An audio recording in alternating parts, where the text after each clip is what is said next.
trees. Now look around, all the frowns, the yellow, the white, the red, and the brown. And keep in mind, it never costs a dime, 'cause funkin' is free. I remember the time. Now look today, the streets are gray. Time to take it back to yesterday. Funkin' in the neighborhood. I felt the fool 'cause the funk was good. Funky in the city, funky up in the woods. Funkin' up the neighborhood. Funkin' up the neighborhood.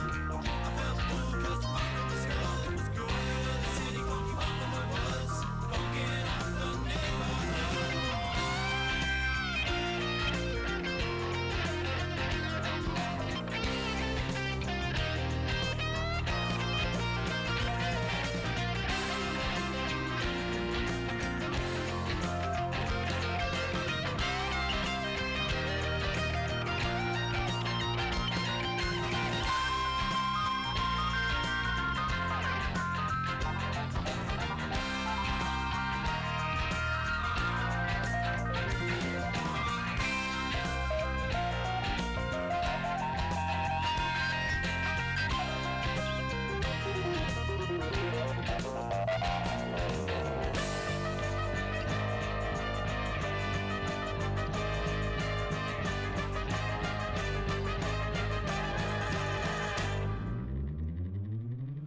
Funkin' up the neighborhood.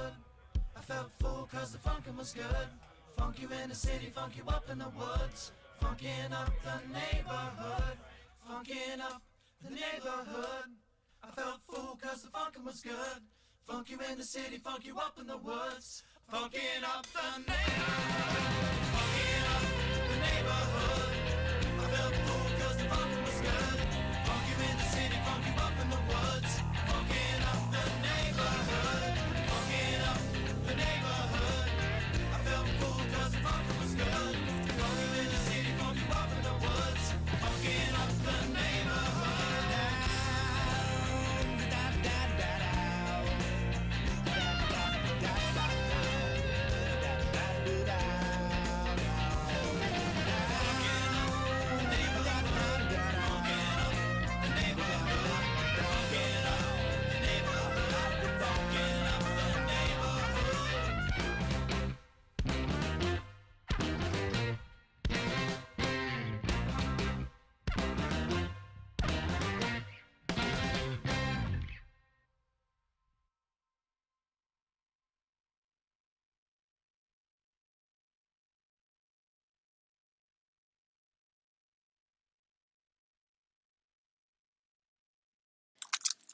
And we're live. And we are back. Well, half of us are back. I'm back. David is in a whole different city. It's not near as nice of background. The palm trees were way better. You got to change your blue screen setup on your stream. No, I'm done. So last week, where was I last week? I was in Maui on the call last week. So I went over to Waikiki, over to Honolulu,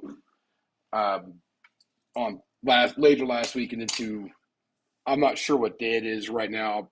I had about 45 minutes worth of sleep. It's been a thing, but I'm down in Atlanta now, so you know. So you haven't even been home since Hawaii, dude. That's a lot of traveling. No, I don't know what home is anymore. It's a concept I'm not familiar with at the moment. Schmome.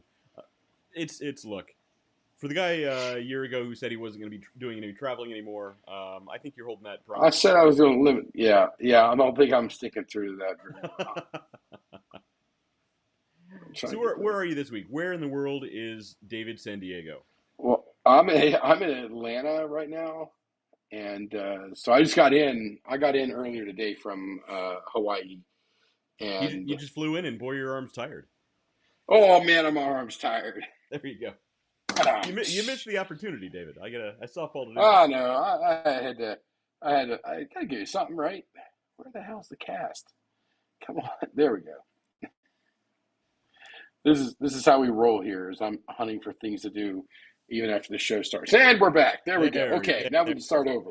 All right. Everything's where it needs to be now.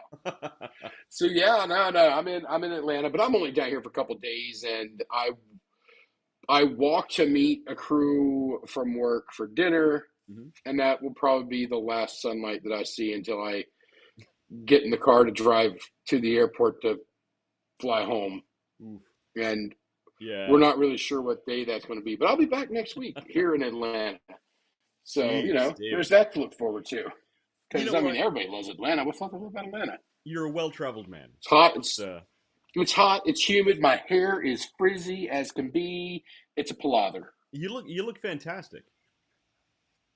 I can tell the sun did you well. You're looking good. Yeah. Yeah. I was very cautious. I did not get burnt too badly out there. It was a requirement of mine to like stay on top of with the sunblock and everything because when I left my house to leave for Hawaii, it was like 39, 40 degrees. Right. So we were still very white. Well, hopefully you And gave a really good tip to that guy who put the umbrella up for you in the middle of the show, because yes, man, that sun was like right on your face, and I could have swore you were going to be Red yeah. Lobster the next day. No, I worked out pretty good. Worked out pretty good. I mean, I'd got a little sun up there because I have to mow the grass and whatnot, and we did have some sun, and we had a warm day, but then that went away. Yeah, well, And it was like cold. Well, it's upstate New York. Yeah, it's not exactly Hawaii, so. Yeah, and it was cold. Like while we were there, it was cold, which kind of made me smile because I'm like, okay. No. It was cold in New York, up in upstate New York, okay. and I'm like, I was kind of happy about it because I'd rather it be cold when I'm not there. Well, I felt the inside of your house, and I have a feeling you like when it's cold that way. For anyone who doesn't know, yeah, Nick actually lives in a reproduction of the North Pole. His house. It's very similar. I'm trying to say I think Nikki's watching right now. Nikki, I don't know how you deal with it because your house is freezing cold. Nah, she's up there with me with it needs to be cold. Oof. Oh man. Now, if we're outside, she'll sit outside and deal with the heat more than I will, but inside the house, she's just as temperamental about it as I am. She's just as Eskimo as I am. I honestly thought I was going to die of hypothermia that night that I stayed at your house. And I was underneath a down blanket. Yeah, that was a thick comforter. It was on that bed down there. We usually keep a couple of those around for the thick-blooded or thin-blooded people to come up and visit. There you go. Well, I don't have any involved with the vampires, apparently. Nikki says it needs to be cold at night. Yeah, it needs to be too. Cold at night is one thing. Again, dying of hypothermia is it's dangerous. The meat locker. And for some reason, the comments are showing on the screen, but it is what it is. Yeah, I can see the comment over here, but I'm trying to keep up. But what are you drinking out there tonight, man? What you got? Show it to me. Well, just a good old fashioned. Got to show my love to the Irish roots. So going with the Guinness. All right. It's easy. It was easy to come by. I haven't been to the good beer store in a while, so it is what it is. What about you, Dave? So I got a fat belly, so I went with Lucky Buddha. Ah, there you go. That's a good beer. That's a nice light beer. I like the bottle. It's shaped like a Buddha, and it's got it's got the Buddha right there on the bottle. Mm-hmm. So I was like, let's work with that. Shit, I have no clue. Let's see. I didn't have a lot. As you can imagine, I didn't have a whole lot of time to shop for. This is enlightened beer. Okay. It's like a light lager. It's tasty. It's a product of China. It's imported to the U.S. by Polaris Beverages out of Spring Valley, California. It's a 4.8. I don't know. Let's see what we got here. It's like a nice carbonated, it's a little bit light, cute little bottle. And it's there are glasses right here that I could drink this out of. You actually have a glass, but you got to drink out of the Buddha. But anybody that's ever traveled in any hotel or seen anything knows that you do not drink out of these. Oh no, why not? They don't wash them?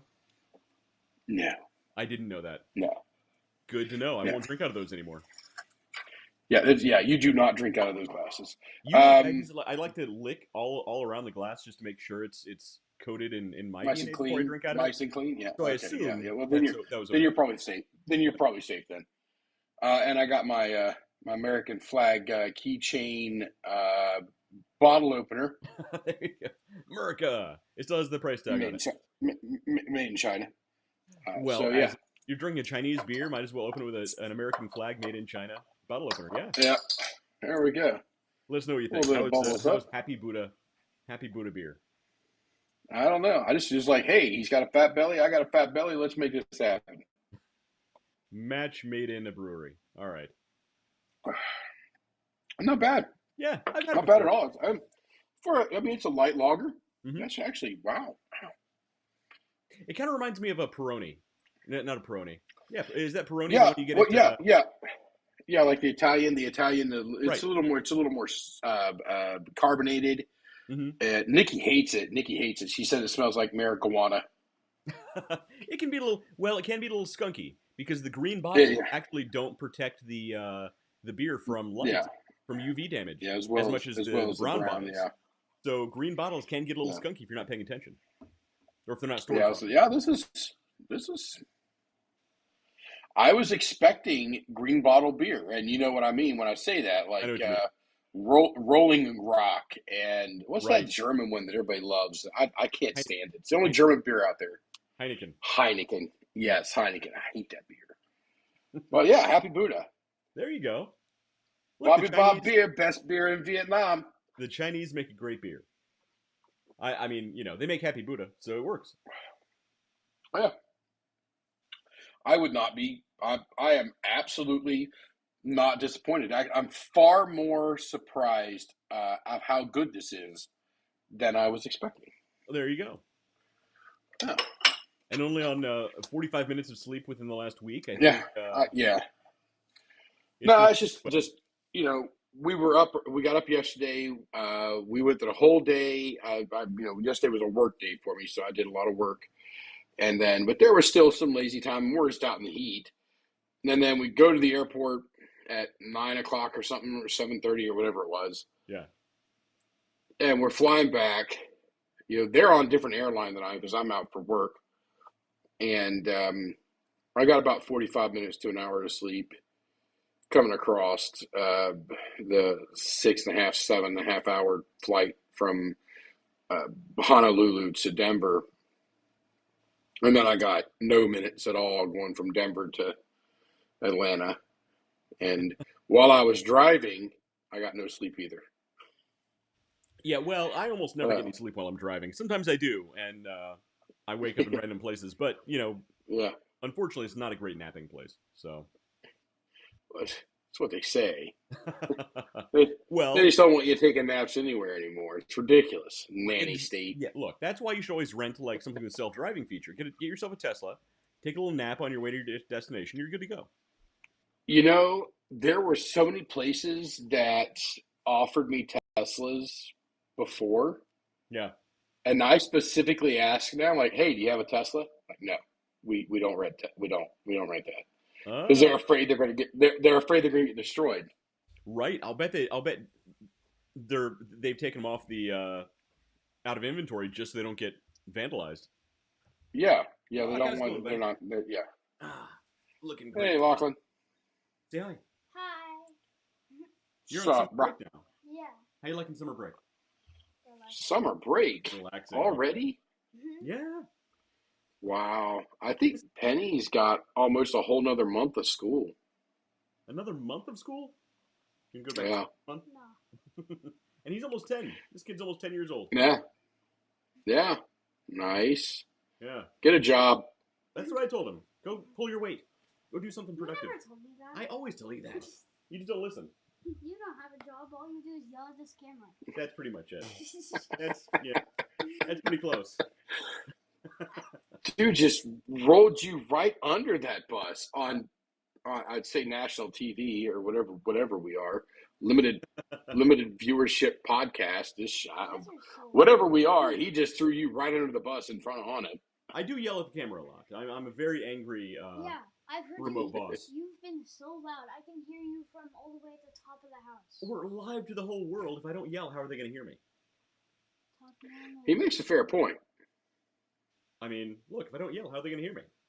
Just saying. Just saying. Just saying. Talk normally then. It's not that hard. Fair enough. How about you act normal? Let's try whispering. Yeah, you try whispering. Go to bed. Try whispering. I acted normal once. It's the worst 5 minutes of my life. Good night, buddy. Goodbye. Goodbye. All right. All right, I got a joke for you, West. All right. What's the worst? Just in case Dan McDonald's watching tonight? Okay. What's the worst 4 years of a bass player's life? 8th grade? Second grade. I was close. I'd never heard the joke before, but I was going there. You were close enough that I will give you credit. Credit in full, sir. Credit in full. Oh, that's funny. That's a good joke though. I like it. So yeah, Dan plays bass. So There I need to make sure. I don't know if I sent that to him. I think I probably did. Usually when I find something like that, I send stuff over to him. But yeah, he watches the show. I haven't seen him. He's got back. He was in Jamaica. Jamaica? Oh yeah, he did go Yeah. to. That's right. I forgot about that. So Dan, I think you're watching. Let us know how Jamaica was. Yeah. I mean, as I'm waiting for a response. it was nice. I've been in Jamaica. We do that every time. I've never been. I have no desire to go to Jamaica. None. It's None. it's like the birthplace of the worst. I would listen to country music before I would listen to that music from. They've only got that one song. the reggae. All they do is play reggae? different. Yeah, the reggae song. Yeah, it's called the reggae, and that's it. And it is.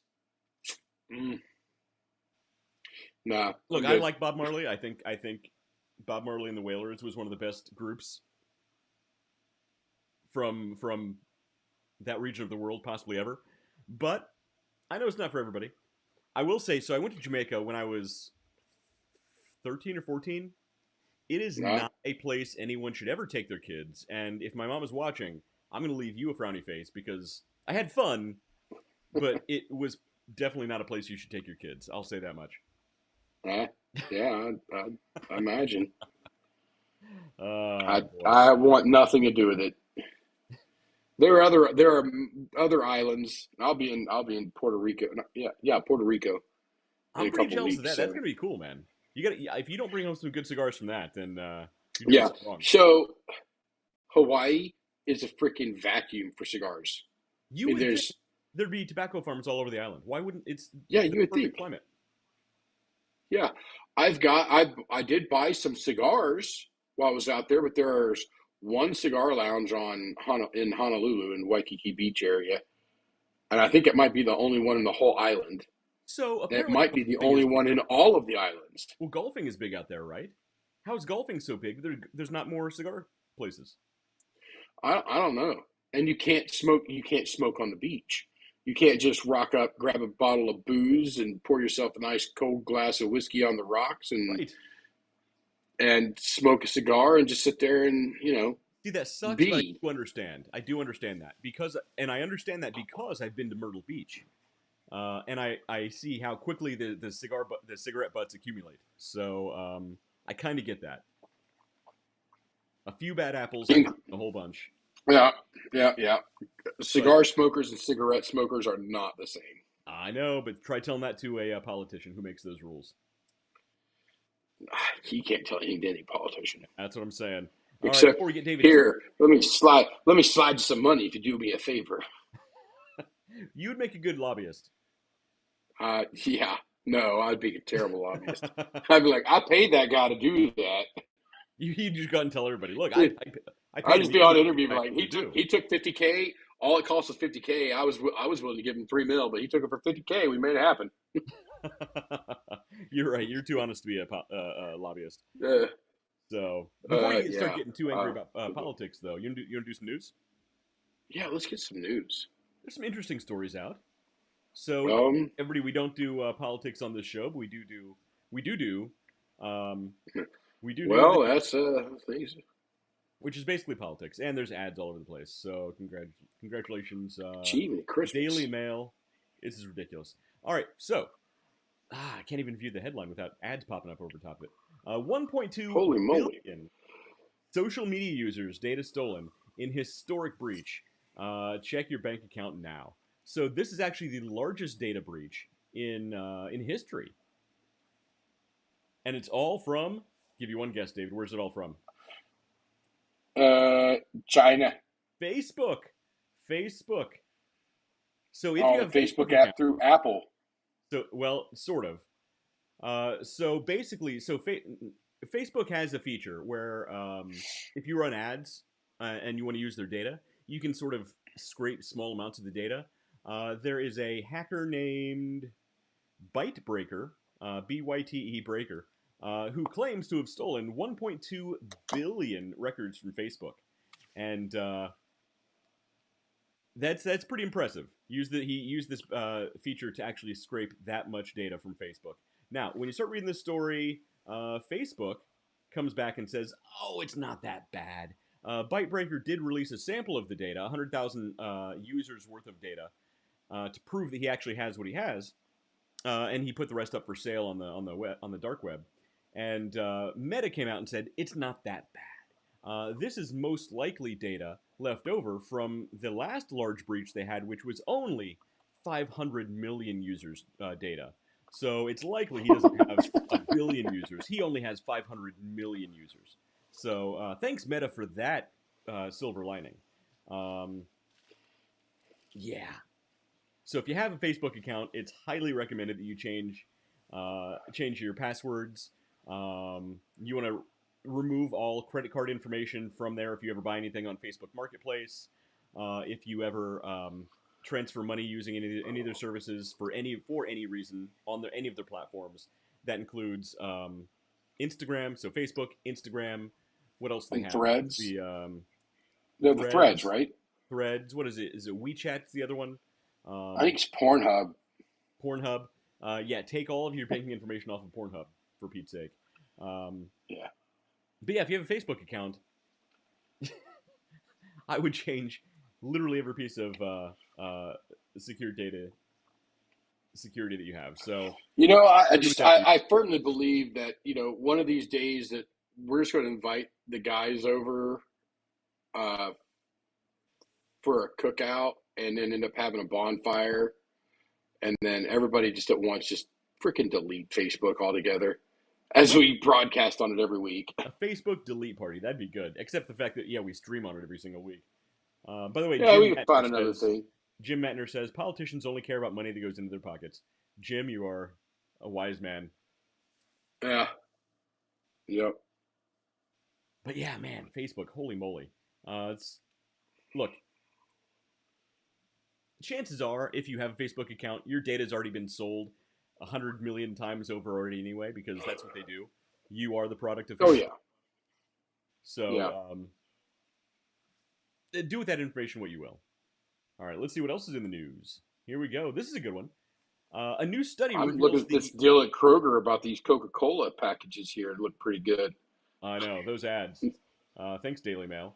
Hey, here's here. A new study. What's up with Uranus? That's what I'm saying. A new study reveals the makeup of Uranus' atmosphere. The answer: stinky. All right, moving on. That was all. Come on, man! You can't just no. We have had so many Uranus jokes on here. Yeah. Well, I mean, they did do a thorough deep probe of Uranus. A deep probe. That was probably one of the best shows I think we ever did. Was a deep probe of Uranus.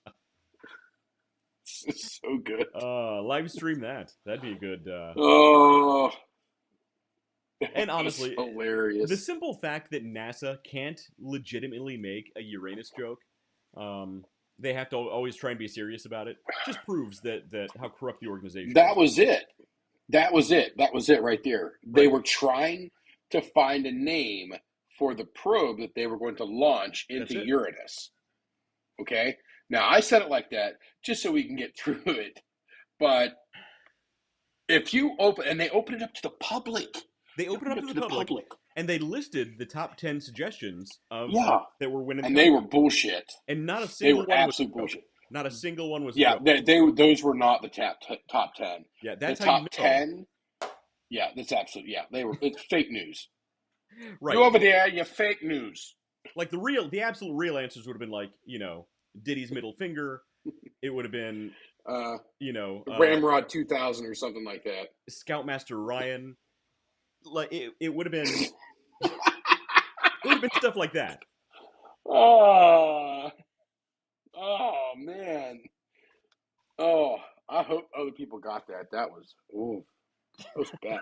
But you see, that's how you know it's fake news, is because there's no way the top 10 publicly voted upon names for a probe to probe Uranus had like clean and scientifically relevant names.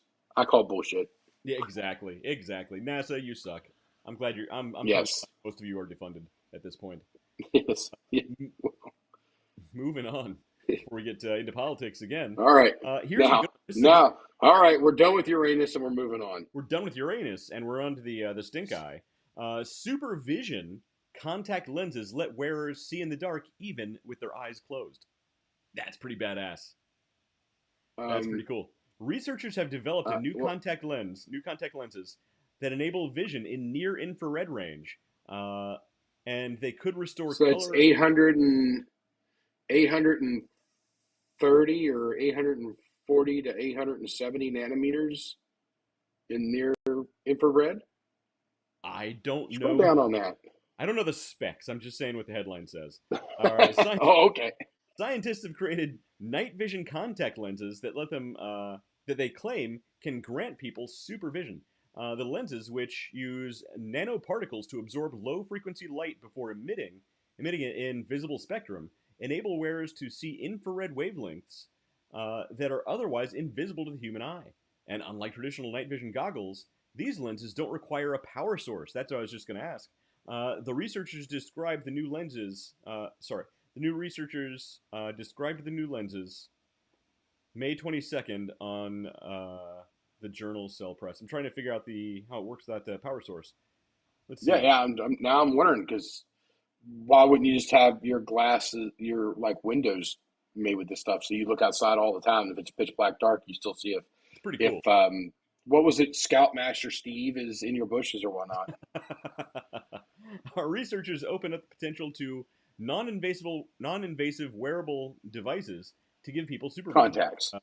Senior author Tian Zhu, fake news. All right, it's fake. A neuroscientist at University of Science and Technology of China, said in a statement, there are many potential applications right away for this material. For example, flickering infrared light could be used to transmit information secretly, rescue encryption or anti-counterfeit settings. You're right, this is most likely fake news. It's coming out of Live Science, which in the past has had real stories, but this seems a little... I don't think that's how things work. Yeah. Here, we're going to put some kind of coating on that takes no energy at all, and we're going to be able to give you near infrared light. You know what near infrared light is? Red light. Well, yeah, basically. It does go into the... all right, so it does kind of go into what you were saying here. To create the new lenses, the scientists embedded nanoparticles of flexible, non-toxic polymer technically used in soft contact lenses. The nanoparticles, which consist of sodium gadolinium fluoride, embedded with luminescent ytterbiums, erbium, and gold. It's pronounced erbium. Thank you. Erbium, Yeah. erbium. There's two erbiums: luminescent erbium with a Y and erbium with an E. All right, and gold absorb near-infrared photons in the 800 to 1600 nanometer wavelengths range before emitting. Absolute bullshit. Before emitting, that is a huge range. As visible light wavelengths from around 380 to 750 nanometers. So visible wavelengths can get up closer to 800 nanometers. 750 is still pretty deep in the red, but 800 nanometers, that's near infrared. 1600 nanometers is not near infrared. That is like, that is a gap. That is a long way in the Well, so it gives you a wide range nanometers. of it gives you a wide range of the visible spectrum then of the non-visible spectrum into I suppose visible I light. suppose if we're gonna fake it, we might as well fake it all the way, I guess. Well, Let's see, go I'm for it. curious if it can take in. Okay, I could see a certain type of material absorbing or taking in certain wavelengths of light. We know that there are Yeah. certain materials that do that. But then to We do that re-emit with them, the re-emit telescopes. it That's as the visible part. light without a power source. Yeah. That's where I got to call shenanigans on this.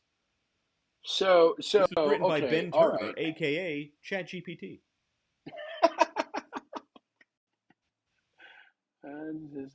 By converting red light to something visible like green. Okay, there's a significant difference between red light and green light too. I mean, they are different colors. You know, So you know, okay. they're So Christmas colors. It's cute. we there is a naturally occurring called the red shift over trillions of light years away, where certain things are at one set or one spot in the spectrum and get shifted to a more red as as space time is Well, I mean, there. yeah, we're all But aware of the Doppler effect in as far as light and different wavelengths of energy go. no, I'm just talking about the red shift because there is the thing But is yeah, so the collecting and being able to redshift is kind see. of the Doppler effect. Yeah, we get Yeah, it. in the in that part doesn't is not the part that gets me. Okay. It's the how is it getting that translated into my eye? Well, right, the re-emitting of the light into Yeah, the visible spectrum. That's and how are you going to do that without screwing without a up power the source. vision on everything else Right, as without a well? power source too. That's Yeah, and without a power source, see, I was kind of, like but isn't there, David? Isn't there a part of you that kind of you see this and you're like, this is like I can see like Geordie LaForge. This is pretty badass. They should have yeah. I put it mean, into like a if weird this visor was thing. real, yeah, if this was real, I'd get and heartbeat. We put on my night vision goggles tonight. Of Night course, I vision don't wear contact lenses. contacts. Yeah. Yeah, little contact lenses, but yeah. All And right, also, all right. this is really good until somebody with these things in is walking around and somebody flips on the light switch and they immediately go blind. Yeah, you say. I mean, if it's gonna ship things that are 800 to 600, 1600 nanometers. Well, guess what? You don't have that's 800 nanometers. So, right, that's the delta we're dealing with.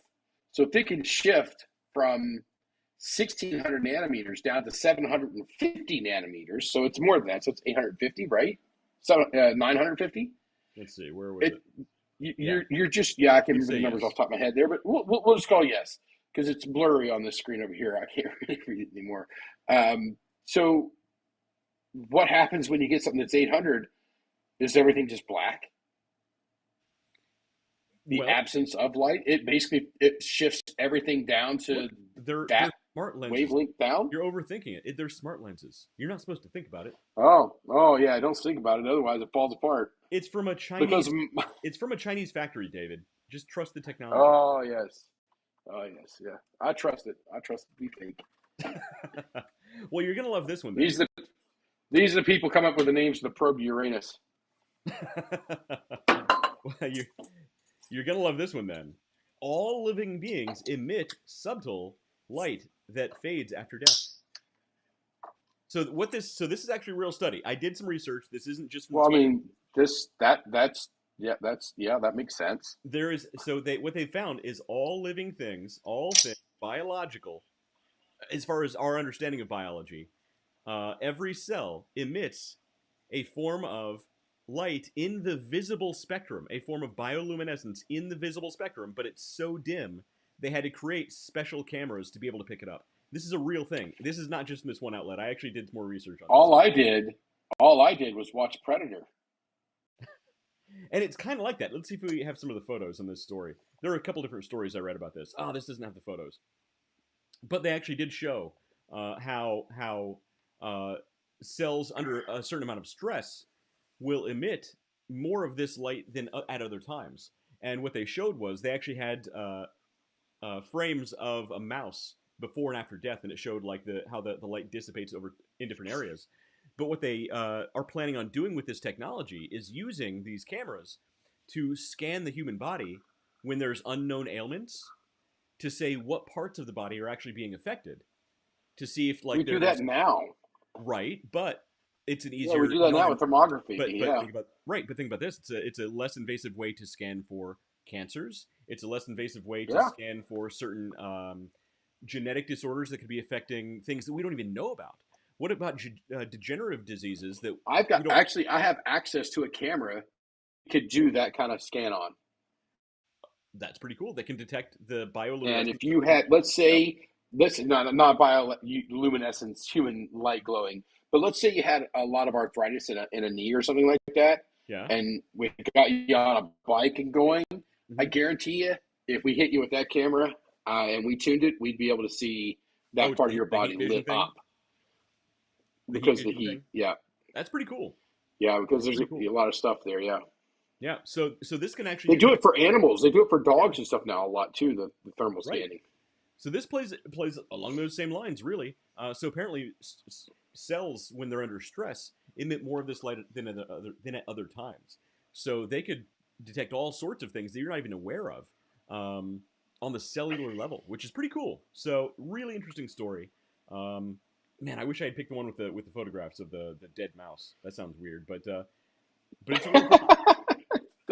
does sound weird. But just in case any of our hippie friends are watching, we are all luminescent beings. Some of us more than others. Yes. Pyramids, bruh. Pyramids. Pyramids and crystals is what it's all about. Pyramids and crystals.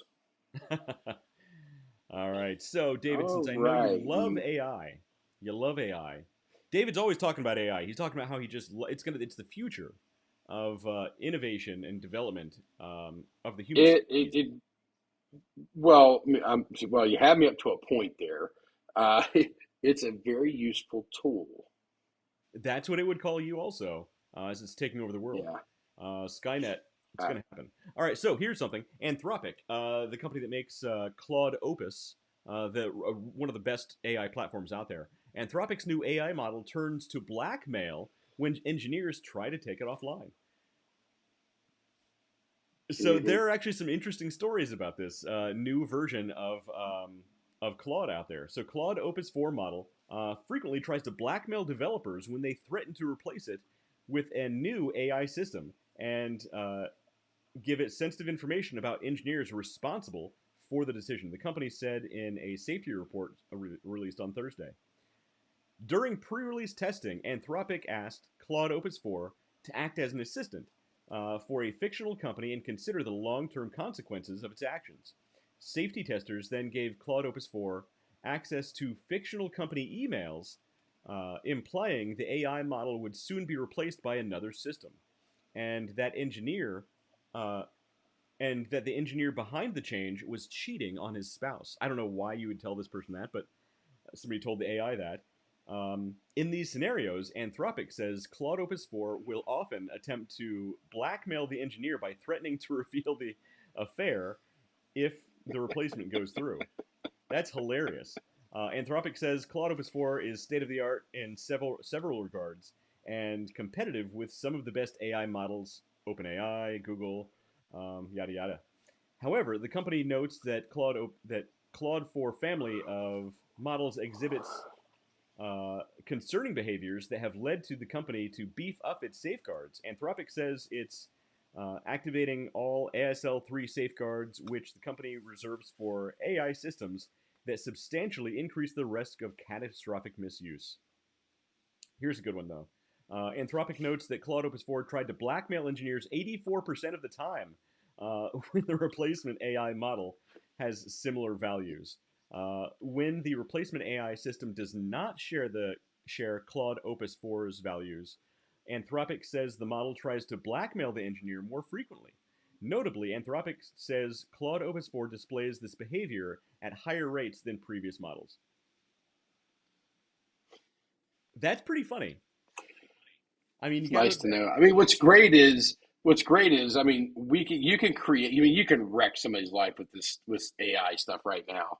I mean, Oh 'cause you yeah, can create pictures and videos and movies. I mean, you could do there was whatever you that want with it. there was that gym teacher, was an athletic director at some high school, created an AI video of the principal of the school using like derogatory racist terms, like used like one of the voice simulators to make this guy say Oh, stuff he didn't say, and it came out that he faked it, and the guy's being sued right now. So it's people already doing good, stuff like that.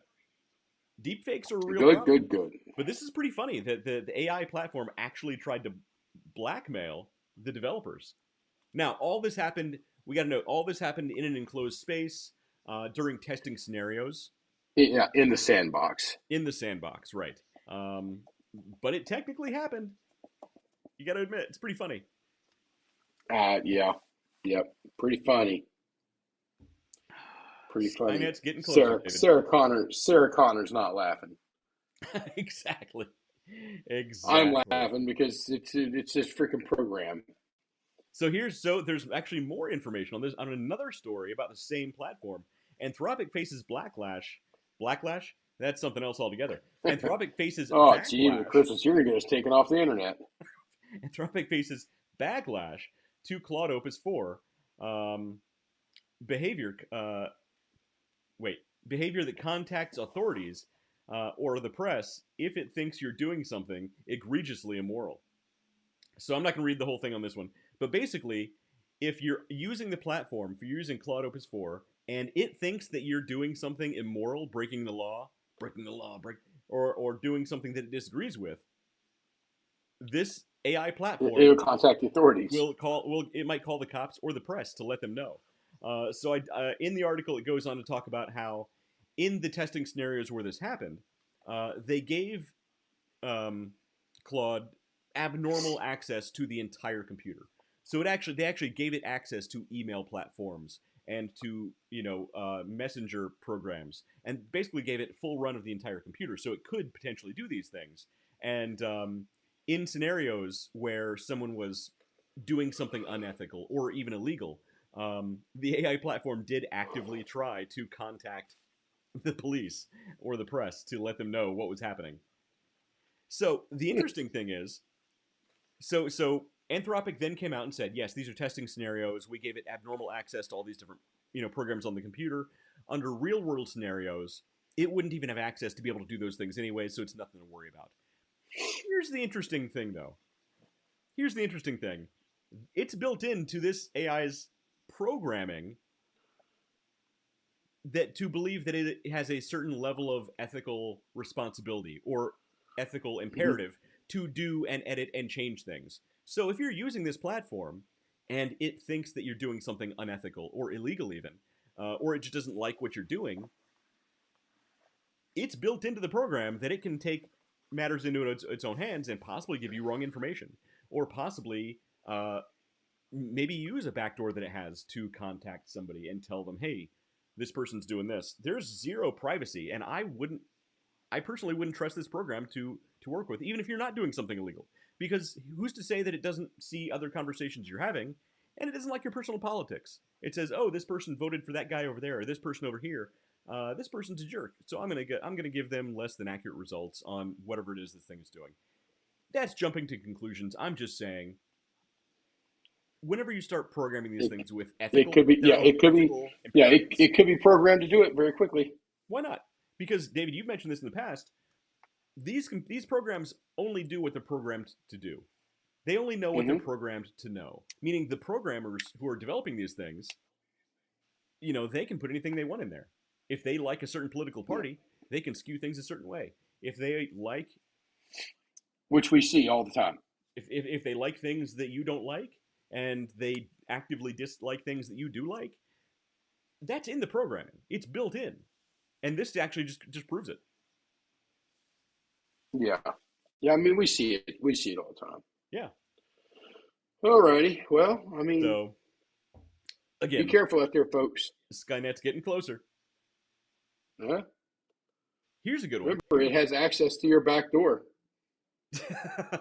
Cover your anus, people. All right. Here's another good one as far as AI goes. This is funny. Readers annoyed when fantasy novelist actually accidentally leaves AI prompt in the published version, showing a request to copy another writer's style. That's pretty funny. Isn't They isn't okay? actually Let me say you had a publisher, which means that authors are not authors. I mean, there are right. so few of them. There are some people that I know that are just kicking out, book after book after book that I see coming out on the shelves and stuff right now. And Yeah. all of them's like, all right, here's the outline that they're going to create the story, and then you're going to use it to go in. Now, are you annoyed at the author or the editor? Right. They Because both dropped the ball on this because this not only the book was published and printed, and people actually bought physical copies of the book that had an all AI right, prompt left in it. That's what pretty funny. what lady's smut book was this? It's funny that you actually went that direction, David. It's almost as if you read that genre of books. The No, title, my wife does though. maybe she bought a copy. Let's see. The novel titled Dark Hollow Academy, Year 2, Oh yeah, it's Uranus. Back to Uranus. penned by author Lena McDonald, falls under the romance subgenre reverse harem, which conventionally follows female protagonist with multiple male partners. So it's funny that you went that direction. That's exactly what it was. I could tell you that all of a sudden there has been uh, I want to use a word, a flush amount of them on the market. There has been an increased supply of them on the shelves. There's just,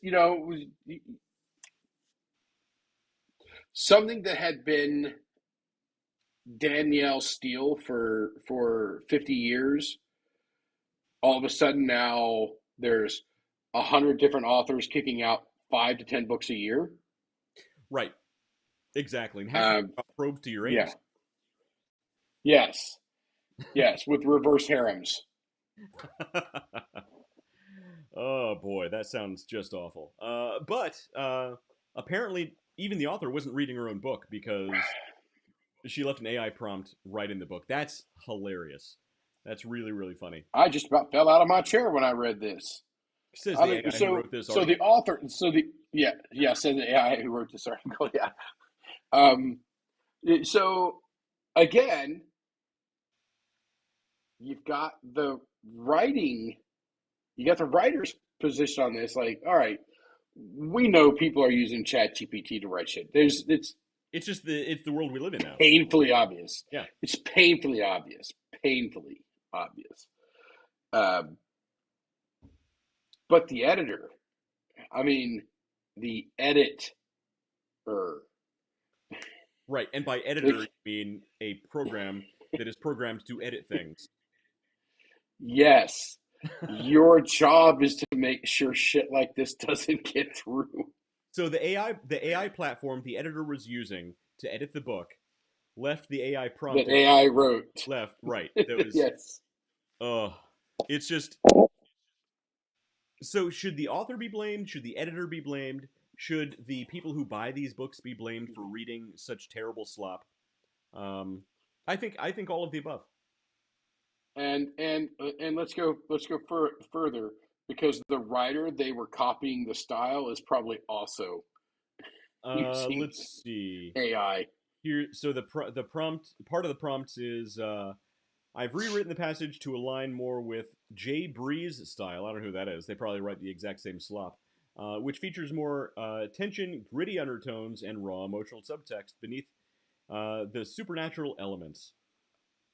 A since deleted passage in the chapter 3 of the novel reads. So I'm guessing they went back in, took out the prompt, and republished the book. I don't know how old this article is, but Well, from a writer standpoint, based upon the prompt that we see there, I don't have as much of a problem with the writer on this.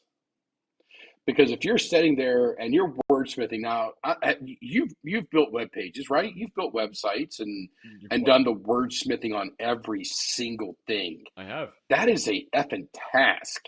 Yeah. It is a task. I've been involved in a few of them. Nikki says I take offense.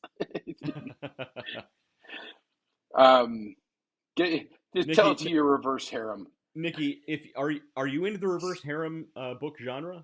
I can't show the comments on the screen right now for some reason. Whatever you're into, Yeah, Nikki, I'm not judging they're coming. you necessarily. I We're not kind of judging am because you. Yeah, whatever. I reap the benefits. Keep reading, babe. I don't think, David, I don't think you want to reap the benefits of reverse harem. I don't think you understand what you're getting into. We'll leave that chapter blank. We'll fill it in later. I won't need In that case, ChatGPT to I fill don't mine out, want though. more details on any reverse harem activities happening in your life at all. But, no pun intended, as I say, but, yeah, so I don't totally blame the author. I mean, it's just the world we live in now. I do blame you're I do trying to blame the spin editor something. significantly more. Yes, absolutely. The editor is 100%. Well, 90% at fault here. If you're trying to just run something through and just try to say, how does it feel reading it? Nah, that's a terrible way to say that. Mm. How does it sound reading it in this style? How does it sound reading that? I mean, that could have been the 10th or 15th or 50th prompt to kind of hone down a chapter, and that's what it looked like. It was like, how can I make this more of, like, I've got this idea in my head. How do I get it to Yeah, but that's the portray challenge that? of that. That's what makes a great book a good Well, book yeah, great, but though. this is the That's what life makes a good this is the author world we great. live in. Look, but the point is, okay, so David, I'm giving him 10%. Okay, I'm giving him 10%. All right, so if you're going that direction, you're saying simply because that's the world we live in, AI generated art is just as good. Visual art is just as good as anything that Da Vinci or Michelangelo could have come up with. You're saying the Sistine Chapel, it doesn't matter if a person painted that. AI can make it in half a second. It's just as good because that's the world we live in. Yes.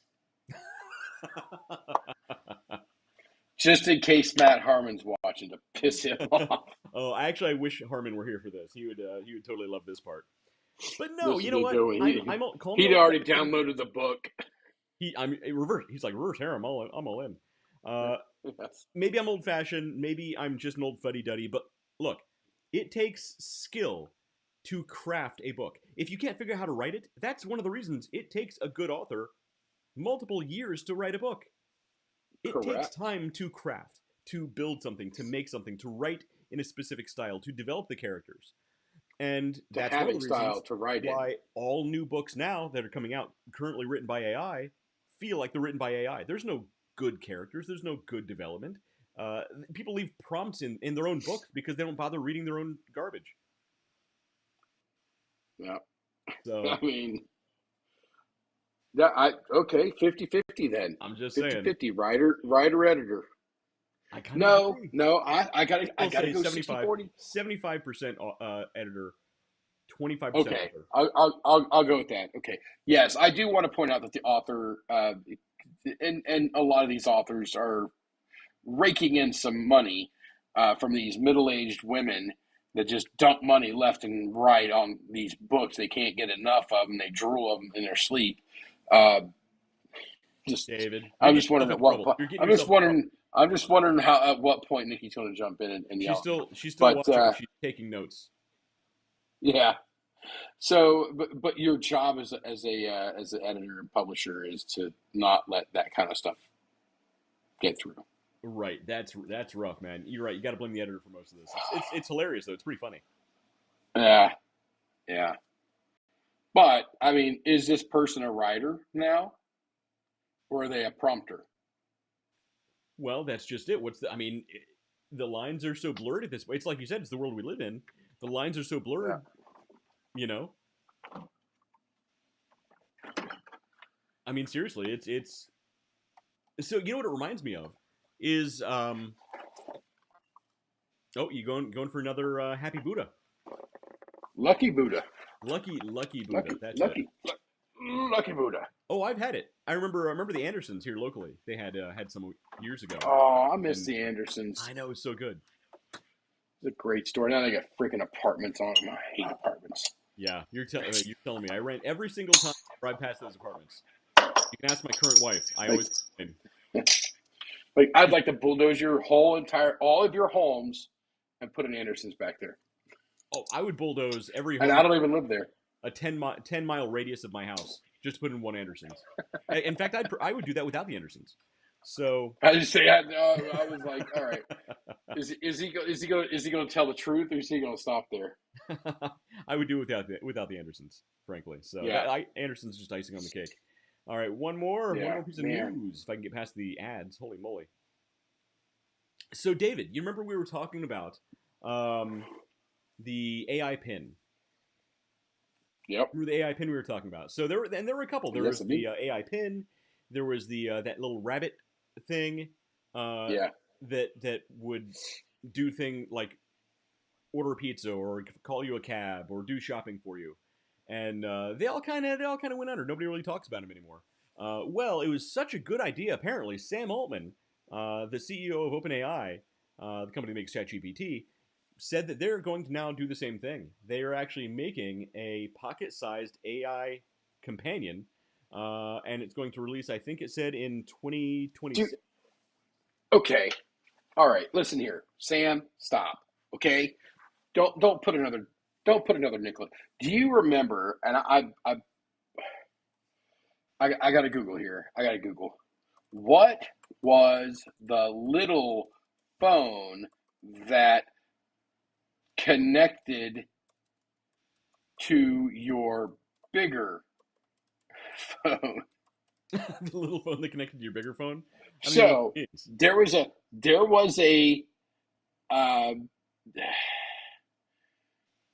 little phone. So you had your regular cell phone, and so you had your cell phone. Okay.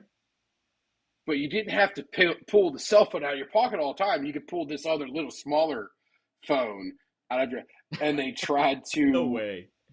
Seriously? Oh yes, it was a thing. It was a thing. I've never heard it. I'm thinking of like AirPods, so it wasn't like something that fits in your ear.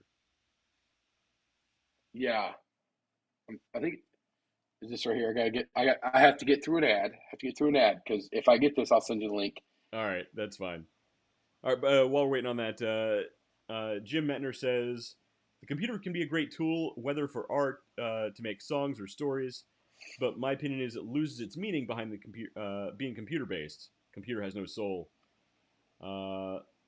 Computer is a pain to do things on. I totally agree a lot of the time.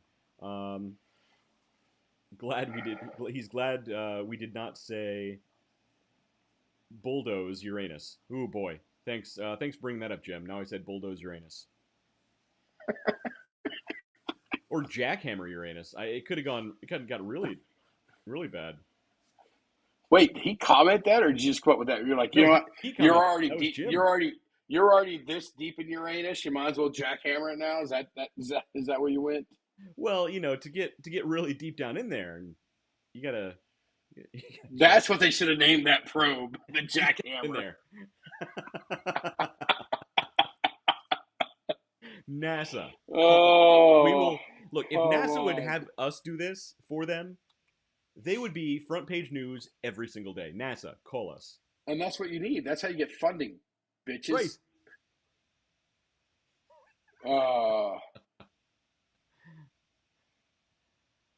Exactly. So okay. So you're saying this reminds you of the tiny little phone that connected to your cell phone. So yeah, it reminds me. Oh, here it is. It was, well, here's one. Here is a version of it. You can get it on Amazon right now for $55.23.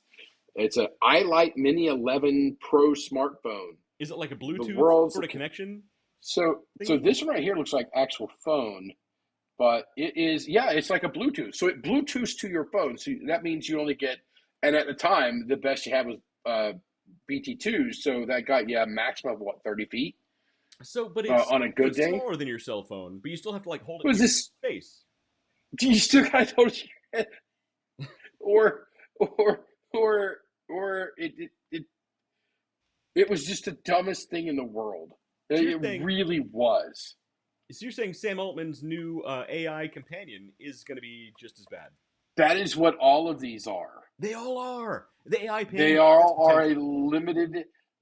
Okay, so here, everything that thing can do. I have a button right here on my Right. phone that I can just start talking to, and there it goes. Now, I don't have to have that button on my phone. I can have a buzzword, and it can just start doing it.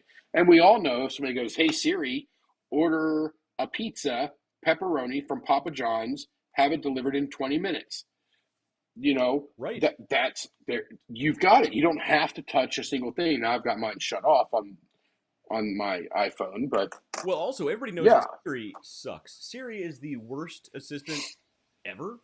Um, so here's what Sam Altman should do. He should ditch this dumb idea and team up with Apple. Now, don't sell out to Apple if you want to keep your company. Don't sell to Apple, but team up with Apple. Let Apple license your ChatGPT. Let ChatGPT be the new Siri. Siri powered by ChatGPT. It writes itself, and therefore you're funded for the rest of time because Apple wants yes. to keep the best technology, and that's exactly what you're doing. That means Well, or you sell it now to Google, and then in 7 years, Apple will want it. that's also true. That's also true. Man, Apple is just dropping the ball on this AI thing, man. They're just letting this bus pass them right by, aren't they? They're not even trying. Yeah.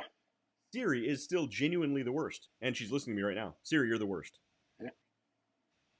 All right. So I, I, Google is taking a page because I've been bitching all week about the Maps features. Mm-hmm. The maps on Google's the Google Map used to be you download it even if you had an iPhone. Once they moved over to their own Apple Maps, you downloaded Google Maps because Apple Maps was garbage. And now Google Maps is like, you know what? We can be worse. They're giving them a hell of a run for their money. Right, exactly. That's their philosophy. You don't need to be the best. You just need to be not as bad as somebody else. We're looking at you, Yeah, Apple. All right. So that's the news. That's the big news of the day. You feel more fulfilled? Yeah.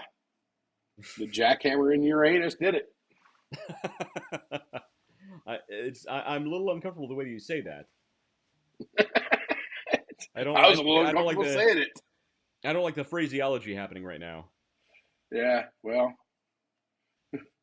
rub Buddha for good luck. There you go. Rub Uranus for good luck. Keep your hands to yourself. Oh man, you know what's funny is that photo of. Hang on, I gotta bring that up for a second. I gotta bring that back for a second. I'm sorry, what? I'm gonna bring up the photo of Uranus. Let's see if I can find it here. If you put that fake picture you made of me in a bikini up. No, I actually wish I had thought of that first though. That's pretty funny. It is pretty funny. I would have expected it. No, I was just gonna say I didn't realize that Uranus had rings.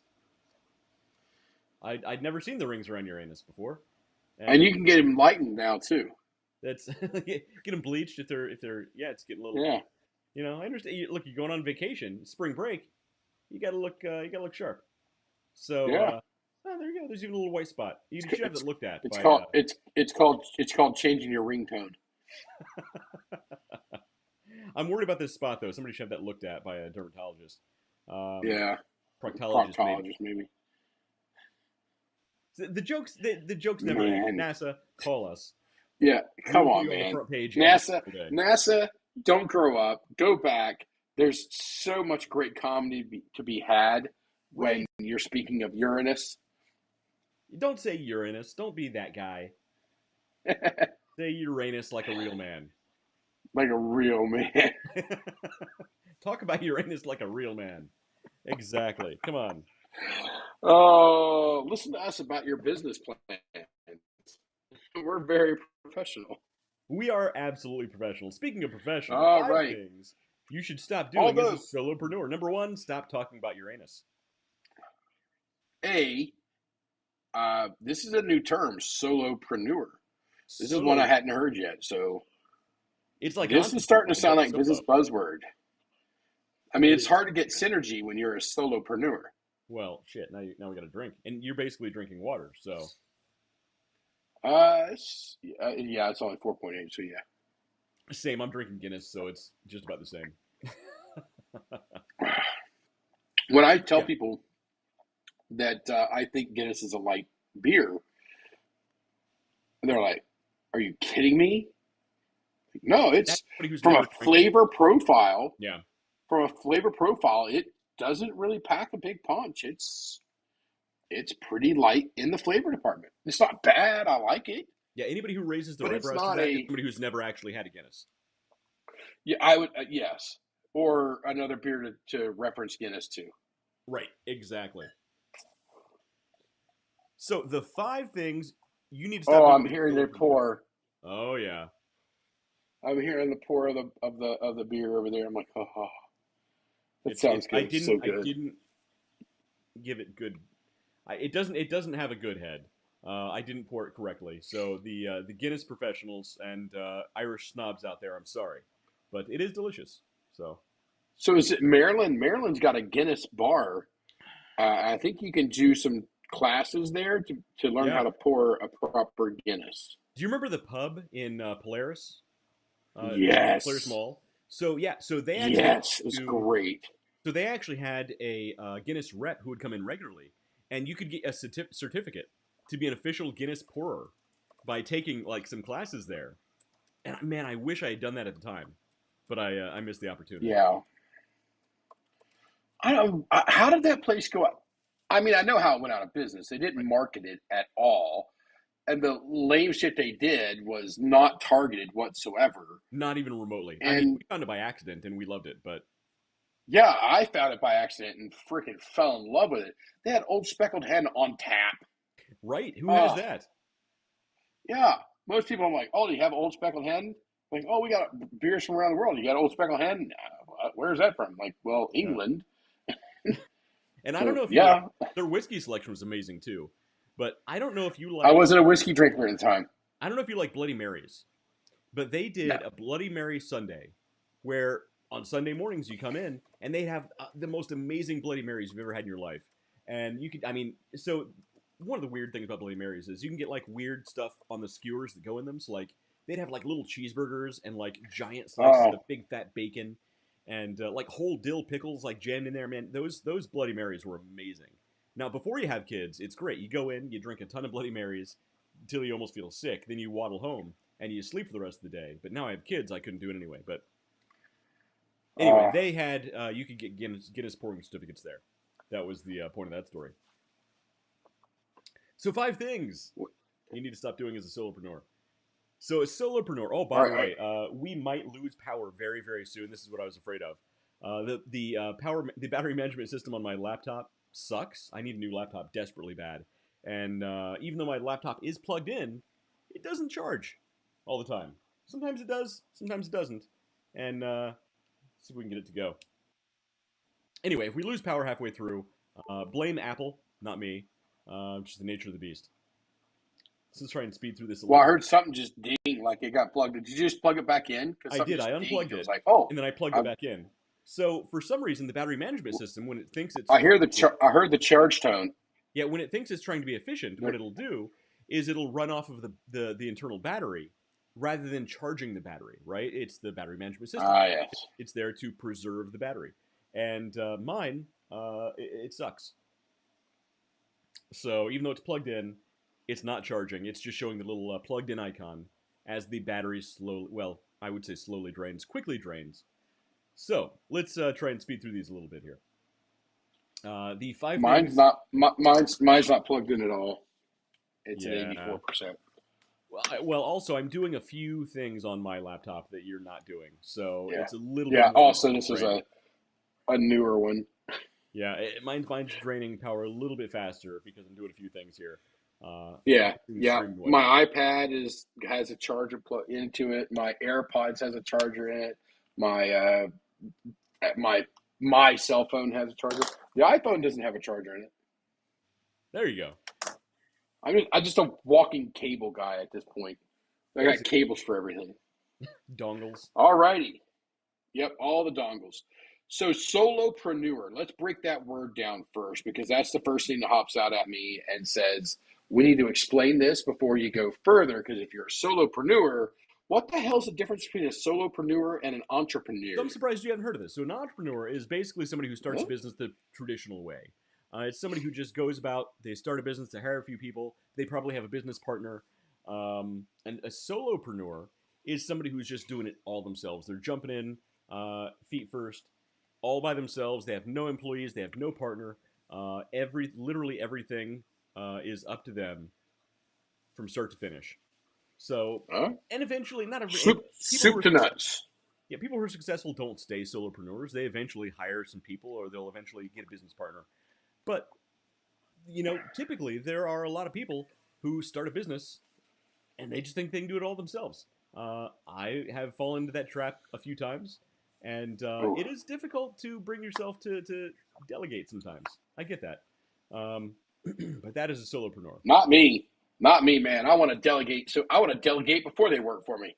I want to find people. I want to press gang into volunteer labor. Delegate it to them, and they're like, "Hey, you want to earn this spot? Let's go get it." I have I'll noticed about delegate so fast. I this is one thing that I have noticed about you. So, Ah, uh, uh, yeah. let's see. In 2025, there are now 41.8 million solopreneurs, which means that 85.8% of small businesses in the U.S. are solopreneurships. Um, I think they're using that word a little bit too often.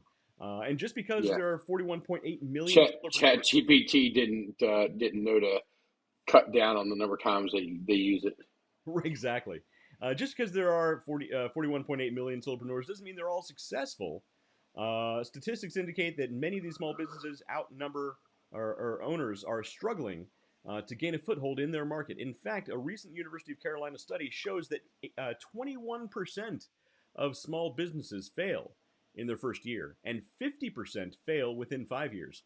I actually thought the number was higher, so that's surprising to Yeah, me. both of those numbers are shocking to me. Yeah, I But would it have thought was they would studied be in much North higher. Carolina, so I mean, our headquarters is in North Carolina, so Yeah, there you go. So yeah, I we would are have thought not that. a solopreneur. Yeah. Your company is not a solopreneurship. Mine feels like it is sometimes, but that's a different Yeah, different story altogether. Number one thing that you should stop doing as a solopreneur: as a stop working solopreneur. without a plan. And I like this a Uh, lot. Stop working without a plan.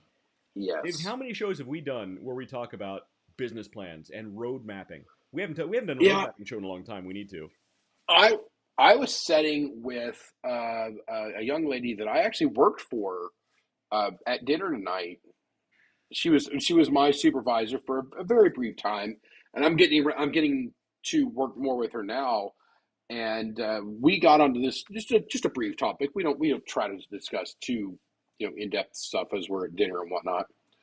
We had 10 people at the table or whatever, and we were talking about time management and the organizations and organizational skills and things like that. And we were talking about, it stemmed from my how I handle my emails, Hmm. how I stay on top and make sure nothing drops through the crack. The crack. After talking about Uranus all night, Right. um, through the cracks is I mark everything as unread. If there's still actions for me, I mark it as unread. And the moral of the story is that is my plan and that is what I stick to. All of these systems will work for you. This plan will work for you. That plan will work for you. But you have to have a plan and you have to follow through with that plan. You can make edits and changes to that plan, but you still have to follow through. And to just I know, I mean, I wing a lot, but there is a core that I follow, and there's no way I would start anything without at least an idea. That way I can have a plan. If you Right. told me, I can't imagine it. Okay, I'm curious who the hell out there is working without a plan because I can't fathom it. Wind It's Savvy estimates that unfathomable. nearly 1 out of every 3 entrepreneurs start their business without a formal business plan. That means that there are no set business structures to limit chaos, no roadmap to follow in difficult times, and no set goals to maintain the solopreneur's focus. So, David, you and I know this because we talk about it all the time in the show. We've been talking about it for five Yeah, years. There are some people, they just get an idea, they get a little itch in the back of their brain, they say, I got to do this thing. And they jump out there and they yeah, start doing it. And in their mind, they have an idea of what they want to do. In their mind, they have an idea of where they want to go, but none of it's formalized, none of it's written down. And when the shit hits the fan, they don't know what to do because they don't have a plan. They don't have a roadmap. They don't know the yeah, KPI, key performance yeah. indicators. Yeah. Am I succeeding? Am I failing? Are there areas Right. I need to improve? Are there areas that I'm maybe focusing on or over serving? Am I missing the forest for the trees? If Yeah. without it, So it doesn't tell me. So literally a one third. out of Again, every three, yeah, that's a lot. that's a whole lot. Exactly. So again, I would kind of expect that to be a little higher, frankly. But yeah, 1 out of every 3 jump into. Really? See, I'm shocked that anybody does it. See, you are, and I kind of am, but I also I You know kind of how stupid understand. people are. I understand the enthusiasm people can jump into something without Ah, putting. okay. You know what I mean? So both of us are members of a super secret society that's planning to take over the world. And when you come through the first, when you first get introduced and you first go through the section, there's a part in the charge of that talks about kind of that zeal Mm-hmm. and Yep. not letting the zeal overrun. You're basically not overrun your good sense, and there's more to it. I'm not going to say, but uh, I guess because I've been in that so long, it's second nature. Just kind of, hey, pump the brakes. We need to have some kind of plan. Although I have very very guilty of going a little too far the other way. And that's the Like and that's the other side of this too is analysis paralysis. analysis paralysis is a real thing. You can start doing so much research, you feel like you're being productive. In the meantime, you, a week, a month, a year goes by, and you haven't done a single thing yet. And Yep. it's very, very easy to do. By the way, There's a if my difference computer between does busy die, and what's that? productive. So there's a difference between busy and productive. Exactly, that's it. Sometimes you don't know the difference. We recognize it Yep. because we've been talking about this for 5 years. People who are brand new to the idea of running a business, they might have never even heard the phrase analysis paralysis. David, in case my computer does die, um, Yep. I'll shoot you a text to let you know that I'm alive and I haven't been. I didn't just randomly die myself, and we'll Okay. complete the this article next week. But Okay. um, stop working without a plan. It's apparently a lot more common than people think. Number 2, stop taking marketing for granted. Oh boy, I can relate to that one. I'm a fan of this. I'm a When fan of that. That's a So, good one. David, this first sentence I think is you have a good analogy that you like to quote sometimes. When budget is tight, it's easy to cut back on marketing, especially those campaigns that don't produce direct profits. Yep. What's your quote you like Yep. about That's, that one? that's so it's Henry Ford. It's Henry Ford says a man who stops spending money on marketing and advertising, paraphrase here, is likened to a man who holds the hands of a clock to save time. So a man who stops marketing and advertising to save money is likened to a man who holds the hands of a clock to save time. That's it. You are going to be successful in saving time by just holding on to the hands of a clock as you are in saving money by just not doing any marketing and advertising. Just That's it. So this says there's an old adage: you can have the best product in the world, but you aren't going to make any money. You aren't going to make any sales if no one knows about it. And Correct. it's absolutely true. So I've been in marketing, most of my career, and unfortunately, most companies, small companies, Fortune 500 companies, Fortune 50 companies, almost always take it for granted. Um, Most of what a marketing director's job is convincing the company's leadership, higher upper leadership, that what a great job they're doing. That's the reason if you're on a marketing team, it's that's the reason they're always beating you, trying to get that data from you to say, hey, where are we moving the needle? Because leadership needs to know, because they don't see it, they just take it for granted. We put a product out there, people are going to pay for it, and it's a real thing though. Don't take your marketing for granted because everybody's doing it, and it's always a Yeah. mistake. And this isn't just Yes, me you as a need marketing to. person. I know I'm biased towards this, but I'm glad to see other people actually talking about this. I'm a salesperson and business management person, and there's one thing I put above a lot. I would put this one up probably above the next one. Okay, there you go.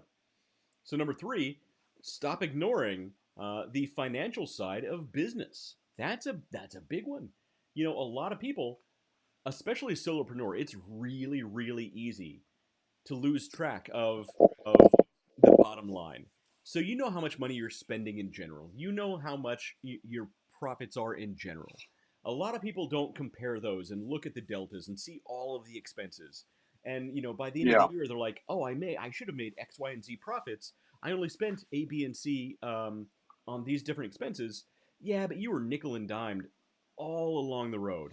There were so many hidden expenses and so many, this and that and things you had to pay for and the cost of goods sold. Man, people never estimate cost of goods correctly, Yeah, and it's a real problem. Cogs is a big part. Cogs is a big part of it. And for me, it was so if I had to go with a financial statement, if I had to take a look at a business, and say, hey, David, what's the viability of this business? I want to see what your statement of cash flows is. Hmm. That's the one I want. Right, That's the one that I'm going to make my biggest assessment, my biggest judgment right. on. Yeah, Because that's the one that takes into account all of those nickels and dimes plus your big nickels and dimes, and also all your revenue coming in. That is the hmm one that's going to give me a very quick but true representation of money in, money out, right. and that's what I want to see. And this really, it goes beyond the your P&L statements, your profits and losses. It goes Yeah. it goes so much deeper, and it's really the most boring, tedious part of the business because you're not an Hmm. accountant. You didn't start a business to be an accountant. You started a business Yeah. for the excitement of making a product, selling a product, Yeah. getting out there, getting your hands dirty in the industry that you love, or for the product or service that you love. You didn't get in there to be, an underpaid, underappreciated CFO, or an Yeah. but it's so necessary. It's absolutely necessary. You did it. You did it so you could add the title visionary to your resume, which I'm now thinking about, and I'm going to add visionary to my resume. Yep. Because why not? What was one from a couple weeks ago? Modern International speaker, well, international speaker. That was one. What was the other one? Philosopher, modern philosopher, philosopher, modern modern philosopher. philosopher. It's gonna be great. Yep. Yeah, I mean, who else? I mean, Prove it not. yeah, prove it or not. I got a philosophy for I you. I got your studied. philosophy right here, and that's my philosophy. So I'm a Yeah, philosopher. that's the way it goes. That's number three. So number Yep. Don't four. ignore. Yep. Don't ignore the financials. Number four. Stop putting yourself second to your business. David, you have said this to me a few times.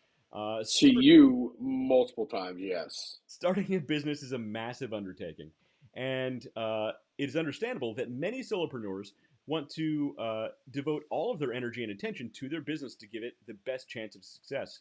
But the truth That is, is not the devoting part that I all, complained to you about. all of your time to your business and ignoring yourself and your relationships ultimately ends in putting your business at risk.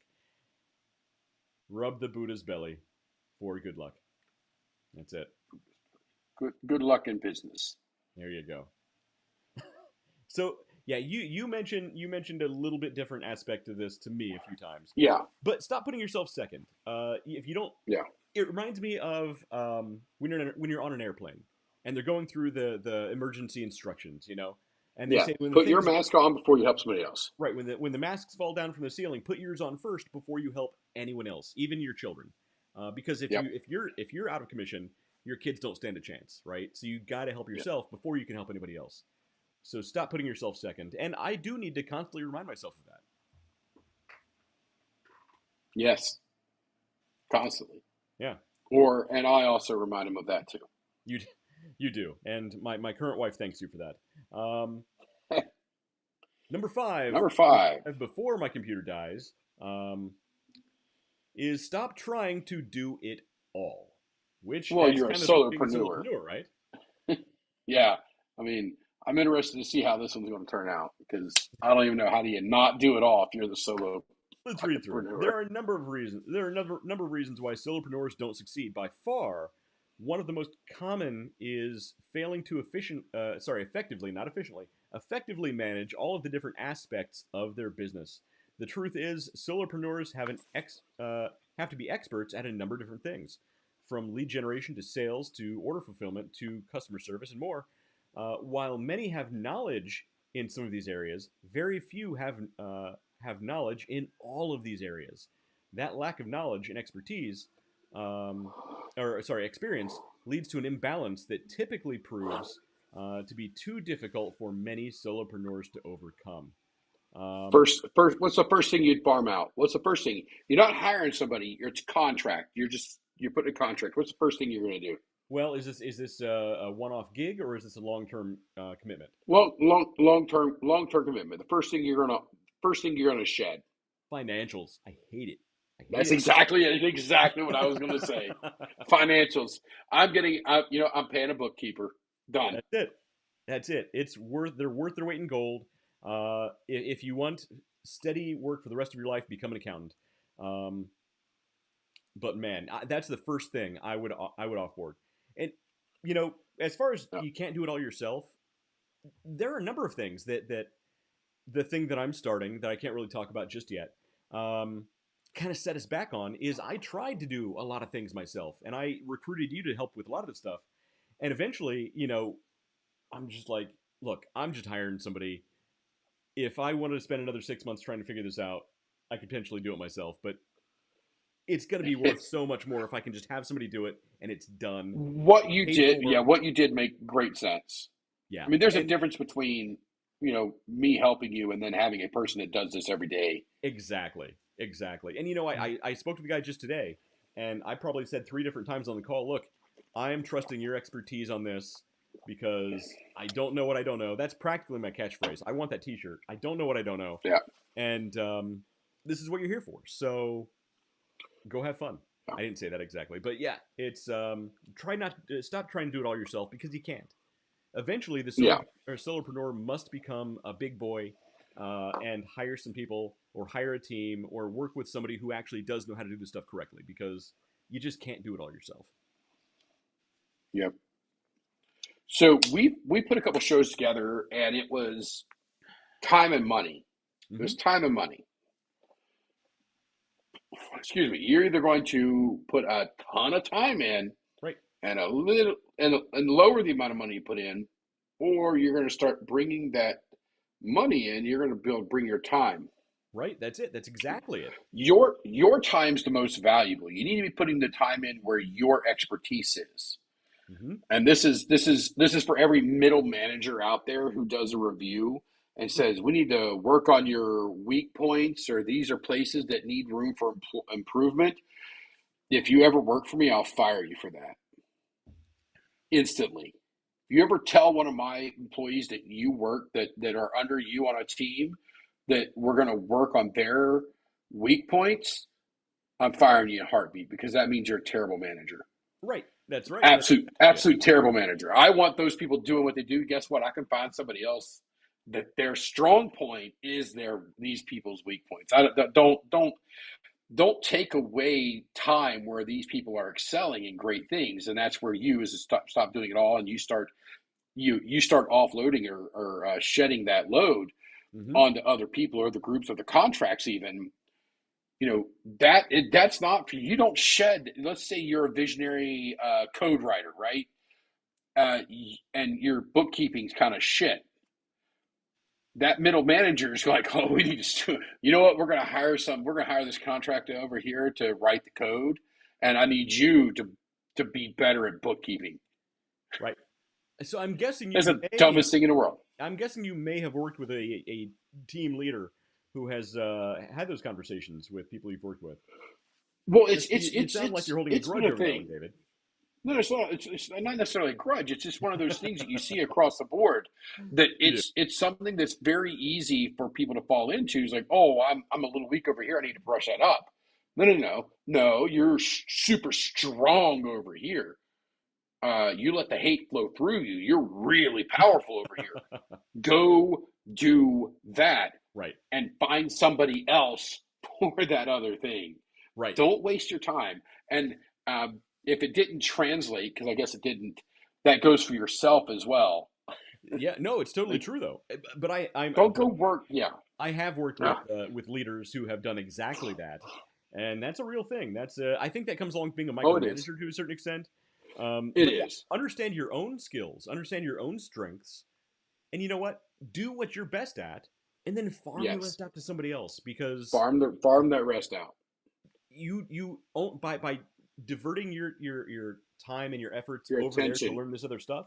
Guess what? You're never really going to fall in love with that stuff 99% of the time. In the meantime, you're not really growing or doing the things that you wanted to do in the first place.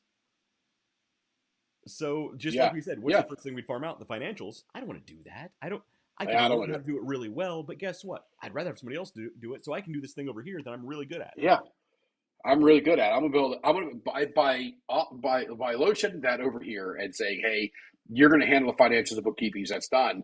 Now I've freed up all that time. Not only can I do what I was doing before, I can do more of it. Right. In things that I'm actually really good at. That's it. That's what I want to do. So yeah. So where your attention goes, so is your success. Where your attention goes, your energy flows. It has to rhyme. Yeah, something like that. If the glove does not fit, you must acquit. If it rhymes, people believe it. It's a real thing. Hey, I know I got frizzy hair, but I'm not like Don King frizzy hair, man. You look. Who was that? Who was that? Who was that? That guy? Was the OJ lawyer. Was OJ lawyer? I can't was that remember Kim his name. Kardashian's dad? Was that one? Jimmy Fallon's Kim Kardashian's dad? Yeah. Jimmy Fallon? What are you talking about? I believe it. I thought you said was that Fallon. No. Or is he a felon? No, I didn't mention anything like that. I said it's the OJ lawyer. It's the OJ lawyer. Is that Kim Kardashian's dad? I thought you said something after that. Yeah. Hey, ghost in the ears, I guess. It's been a long. You've been doing a lot of traveling lately. Yeah. I'm sure you're getting delirious at this point from all the fun. All the fun. So we made it through all 5 of the things that you must stop doing as a solopreneur. Yeah. Without my I pity the fool who don't stop doing this. But look, honestly, I mean, and that's the reason I picked this article. So I've been picking articles while you're away, so we can just kind of take it easy a little bit.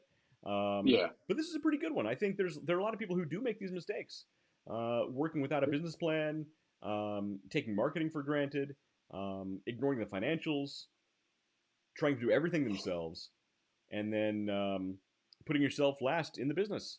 Those are all really common, I think. I think they are.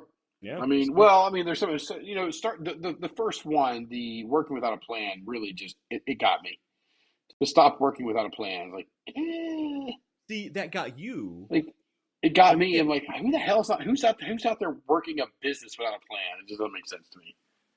Well, you're also. I mean, because you're in that world, right? It's the same thing as like wiring really well, right? You know how to wire anything in a house or a building, and some random Joe comes in and says, I'm gonna wire in this light bulb, so I need I'm just gonna use this screwdriver and a coat hanger. And you're like, a coat hanger? You don't have your 3-inch Sample flange to connect the ins and the outs of the doohickey and the diddly bob.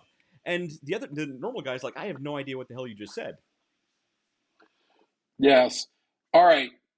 Yes, these are all good. I need to go back to the We Emit Light news article.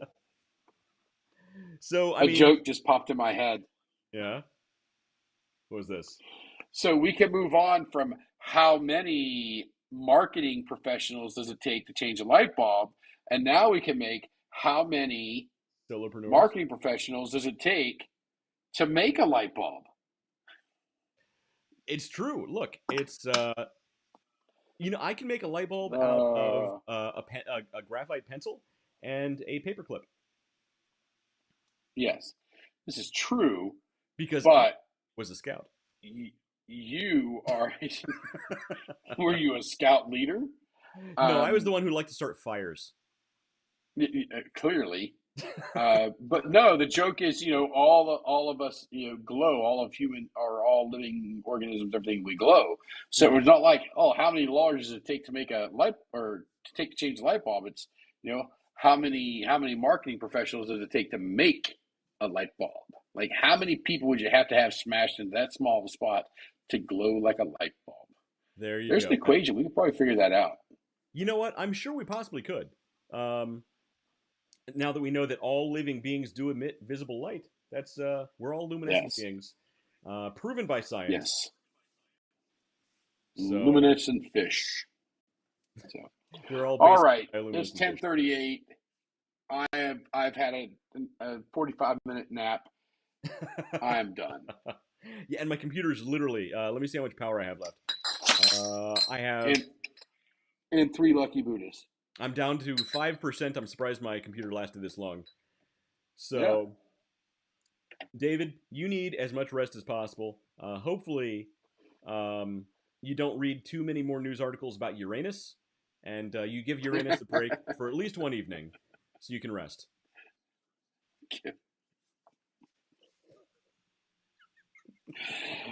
Oh man, there are some nights I'm like, I don't know how the internet just keeps letting us go. This whole show is transcribed forever on the internet, thanks to Facebook. So Oh yes, absolutely, absolutely. When I run for president, this is gonna be one of the things, and I'm literally they're gonna be putting up on the. Do you stand behind that? I'm like, hell yeah, that was freaking hilarious. exactly, any political office you hold for the rest of your life is going to have clips from this show Yeah, posted by the opposition. Jim Matner says, "Thank you. absolutely. As I am learning a new career, I've been working through my plan to get through all of my licensing. As I learn my career, now making plans, getting my own client base. I was at Lounge, talked to a potential client. Jim, I'm curious what your business is. So that's interesting. Cool. Yeah, hope that works out for you, man. That's awesome. If you want any Yeah, more we'll break it business down. advice or road There's some mapping, stuff. or let us know. Hit us up in the send us a message or um, something on Facebook. Yeah, let us know. Or We'll help you or any way or we can. or just come drink with us. I mean, that works too. Do you know Jim? I know Jim. Oh, I know was gonna say I everybody. don't When know did you Jim. figure So this okay, out so yet? yeah, send David a text and we'll get together, man. I know everybody. Yeah, David does know everybody. But David, you need rest. Everybody. Oh, he says life insurance. There you go. Yeah. So man, I gotta get the comments up on the screen. I can't do it right now. So we actually know Yeah. an ex insurance salesperson who could probably. He was actually really good. He's not HR's best friend, which is why he's not doing it anymore. But we do know an ex insurance salesman who was really good at his job. He says, "This I can do." That's awesome, Jim. I hope that works out, man. Yeah. We'll get it. We'll talk. We'll set some stuff up to him. I've already got a few marketing ideas for him, positioning ideas for him, key verticals, and segments that he can go after that would fit his wheelhouse. And we all have to roll the ball, but we don't all have to be Sisyphus rolling the ball up the hill every day. Um, you know, and if you plan right and do proper marketing and have a good plan, stop trying to do it all yourself, and some of those things that we literally just went over, we can make this easier. You can roll that ball along a flat line or a downward slope. Speaking of So downward slopes, that's what we he want. does say he's an HR nightmare. So Jim, we might you'll be in good company with some people that we know. Yes. Um, Yeah. Yeah. But David, All I'm right, gonna let you brother. get some rest, man. And Yep. David, are you gonna be when we do the show next week? Are you gonna be back in Georgia for that, or are you gonna be at home? I'll, I think you guys will see the same background. All right, man. All right, everybody. All We'll right. see you guys next week here on Facebook and YouTube. Later.